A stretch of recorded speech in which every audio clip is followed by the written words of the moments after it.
Let me bring up my man, Mr. Andrew Shank! All right. Midwest City Community Center. Made it. Yeah, all right, this is cool, yeah. So I'm married also. We just celebrated 10 years of holy matrimony, which, yeah, whatever. You know, in that time too, I figured out how to push all my wife's buttons, set for mute. She did not come factory installed, one of those cute little devices. See, I can use that metaphor because she did that with me recently. 10 years in, she still gets a little uncomfortable. She comes up to me, she goes, "Hey, you'd never trade me in for a newer model, would you?"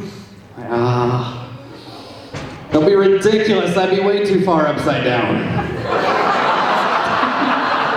I mean, I can't even afford them monthly payments now. Oh, that monkey wrench. Yeah. Is that what she wants those to be compared to a car? I don't get that. Is that like the wedding night when you drive it off the lot and then it loses half its value? You want that? Actually, I worry like 10, 15 years down the road when she hits the menopause and that check engine light comes on. And then I won't be able to go nowhere without her overheating.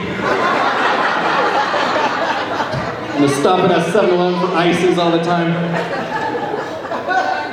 At least she knows I'd never trade her in for a dude, you know? Because I don't drive stick.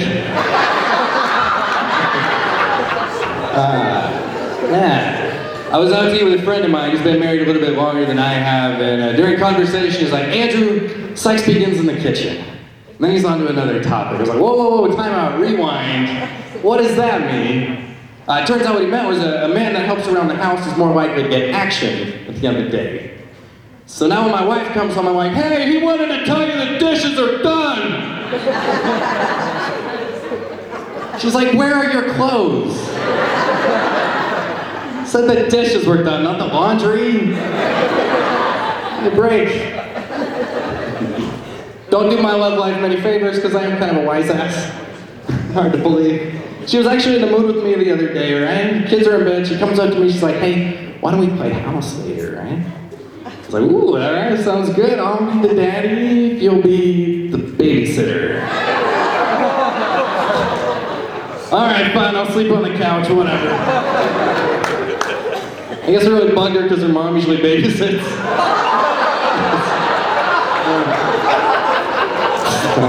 That's not what I meant. I meant a hot 18-year-old.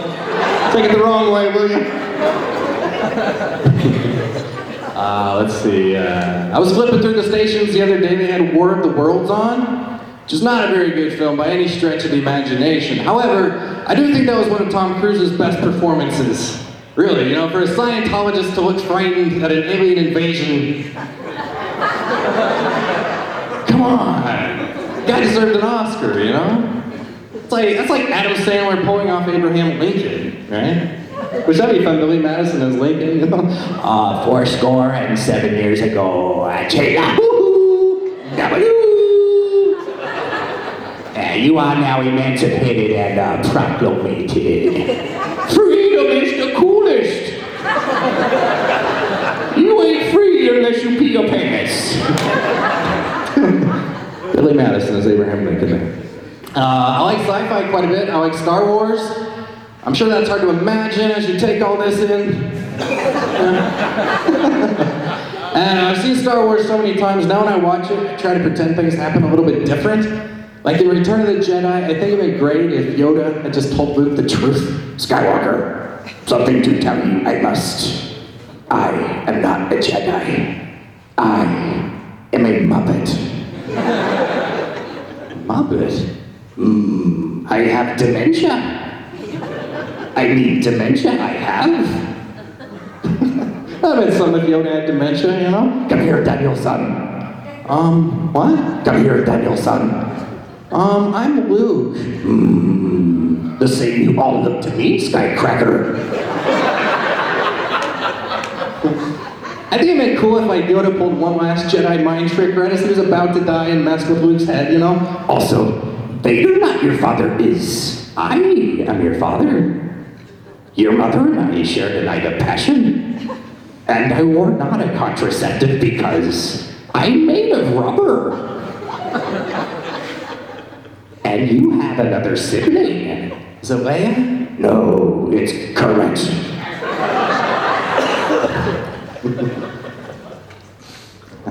I was at Walmart recently and I found something kind of strange. They had a clean version of Eminem's newest album. Who is that for? Who is clamoring? Here you go, Dad. Happy Father's Day. I know how much you like your hip hop with plot holes. See, growing up, my mom, she was like the censorship board in our family.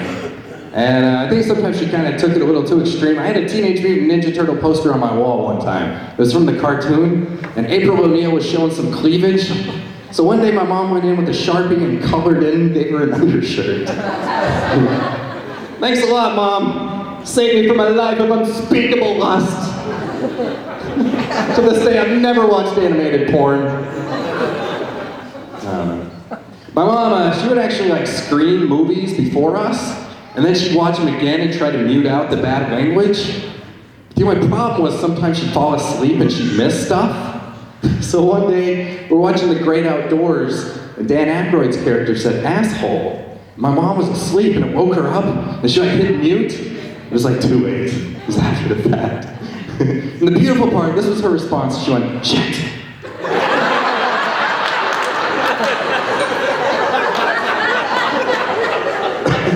That was it. I mean, there's no punchline.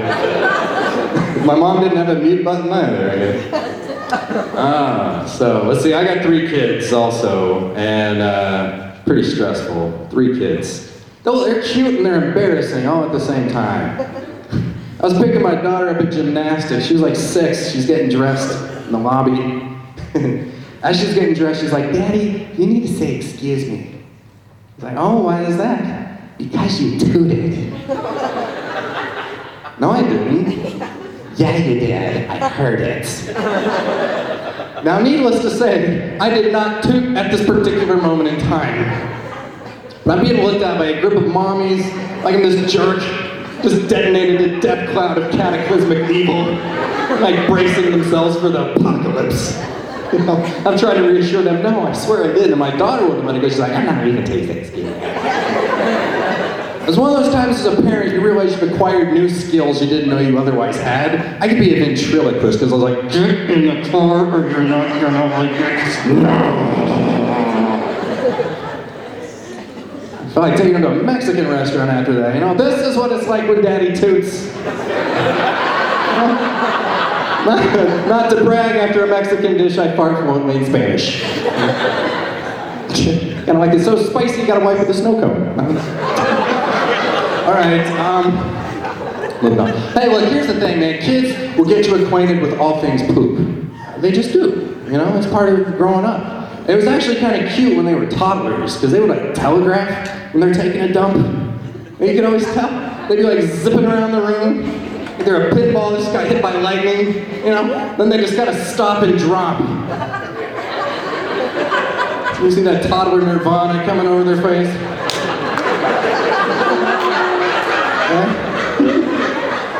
Gotta admit, it kind of seems like a good deal. They have to pause the television or nothing and just go. Now, the weirdest one was my youngest, my 5-year-old, because what he would do was he would like not only just stop and drop, but he would turn and he'd make eye contact with me while he's squeezing one out. That is awkward. And to top it off, he would like get angry about it, you know? He'd be like looking at me back. It's like holding onto the coffee table. He's gonna headbutt it in half like a ninja. I was like, take it behind the recliner, will ya? Jeez, it's a Sudoku puzzle, huh? You know, potty training was always interesting, especially with my middle one. You know, he's 6 now, but he was the funniest about it. What he would do when we were potty training is he'd run around the house totally naked, and then he would twirl his wiener in his hands. He'd be like, look, Daddy, I can spin my pee-pee. That's exactly what he was doing. Now, being the grown-up, being the dad, I had to set him aside. I'd be like, no, look, son, you don't need to do that. It's inappropriate. But deep down, I was like, I know, right? I know. That's something else, ain't it?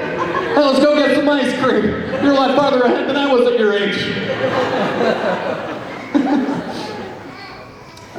Yeah, having two boys that are less than 12 months apart, it's like watching toddler jackass all the time.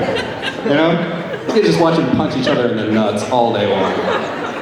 And sometimes you hear about it. My wife called me up, I was at work this past summer. She called me up and she's just beside herself. She's like, you would not believe what the 5-year-old talked the 4-year-old into doing. I was like, what? He talked him into drinking out of the toilet. And I'm like laughing. I think this is great, you know. I was like, how? How did that happen? He gave him a teacup. I can only imagine how that happened, you know. Michael, drink out of the toilet. No! Here's a teacup. Okay!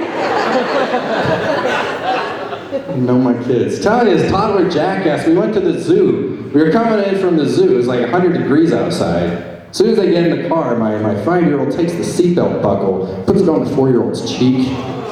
Yeah. You could hear it was like being branded by GM, right? And I'm watching this unfold in the rearview mirror, and as soon as he puts it on his cheek, the 6-year-old's like, does it hurt? Does it hurt? I was so proud of my 4-year-old because it went BAM! Just boom, right across the face. It was like a split second. I was kind of proud. Because we tell each other, we tell them not to hit. In our house, it's a no-no to hit. And I always feel like a hypocrite because I'll be like spanking him for hitting them. Like, stop hitting your brother! What's the matter with you? Where do you get this from? I'm a little bit of a cheap dad. Got my, actually I sent my daughter to school in an off-brand Hello Kitty backpack. And it read, hey, pussy! Should have known it wasn't the right one. Kitty had a patch on its eye and a cigarette hanging from its lips. Hey, pussy! Alright, before I go, yeah, so we had 3 kids, and my wife was pregnant quite a bit. We're done, and we were done at this point. You know how sometimes people overstep their boundaries? They don't realize they're doing it, but they're doing it. We were at church one day, and an older lady walks up to my wife, rubbed her stomach and said, hey, you're not pregnant again, are you there, you old fertile myrtle? Totally true. Right? Kind of rude. I think it's funny. I get elbowed in the ribs for what this old lady says, you know? But then it got me wondering, what if people were that reckless and cavalier if you were like struggling to get pregnant? Hey, sterile Cheryl! Hey, you still barren down there? Is your womb still a wasteland of hopeless lost dreams? Hey, if I stick my ear up to your stomach, I hear the tumbleweeds hitting the cactus. Oh dear, I forgot it's not you, it's Shitty Blank Frank. Where is Chitty Blank Blank? All right, thanks you very, very much. My name is Andrew Shank. Appreciate you. Keep it going to Brent James. All right, Andrew Shank, y'all. So my people are thinking.